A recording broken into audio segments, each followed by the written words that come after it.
আসসালামু আলাইকুম। আমি ডাক্তার মোহাম্মদ আকিব হোসেন।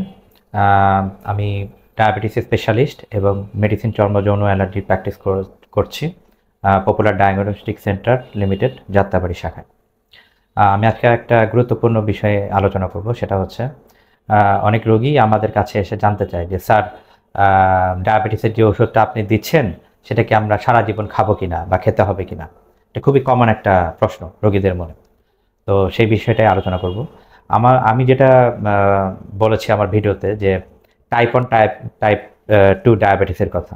টাইপ 1 ডায়াবেটিসের ক্ষেত্রে একটা মাত্রই চিকিৎসা পদ্ধতি, সেটা হচ্ছে ইনসুলিন।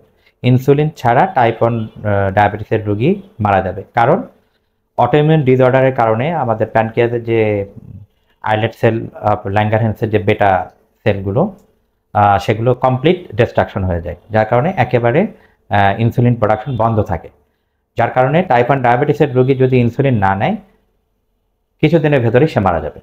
তো এক্ষেত্রে একমাত্র ওয়ান অ্যান্ড অনলি ওয়ে, একমাত্র পদ্ধতি হচ্ছে ইনসুলিন। আর টাইপ 2 ডায়াবেটিসের ক্ষেত্রে অপশন দুইটা আছে। সেক্ষেত্রে যদি দেখা যায় আমরা র্যান্ডম ব্লাড সুগার করে যদি দেখা যায় 15.6 এর উপরে থাকে, বা অনেক সময় আমরা বর্তমানে যেটা একটা পরীক্ষা করাচ্ছি রোগীদেরকে, HbA1c পরীক্ষা, এটার মাত্রা যদি 6.5 এর উপরে যায়, সেক্ষেত্রে আমরা বলি ডায়াবেটিস হিসেবে কনসিডার করা হয়। আর এই HbA1cর মাত্রাটা যদি 10 এর উপরে থাকে, সেক্ষেত্রে অবশ্যই আমাদেরকে ইনসুলিনে সুইচ করতে হবে।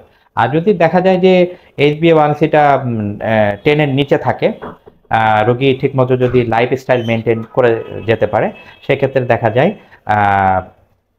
আমরা অনেক সময় রোগীদেরকে মুখে খাওয়ার অ্যান্টিডায়াবেটিক ওষুধও দিয়ে থাকি। তো আমি একটা কথাই বলতে চাই যে ডায়াবেটিস সম্পূর্ণরূপে নিরাময় করা যায় না, তবে সম্পূর্ণরূপে রোগী যদি তার ঔষধ নিয়ম শৃঙ্খলা, ঔষধ এবং তার হচ্ছে খাওয়া দাওয়ার অভ্যাসের মাধ্যমে, লাইফস্টাইল চেঞ্জের মাধ্যমে ঠিকমতো মেনটেন করতে পারে, সেক্ষেত্রে তার ডায়াবেটিসটা তার নিয়ন্ত্রণ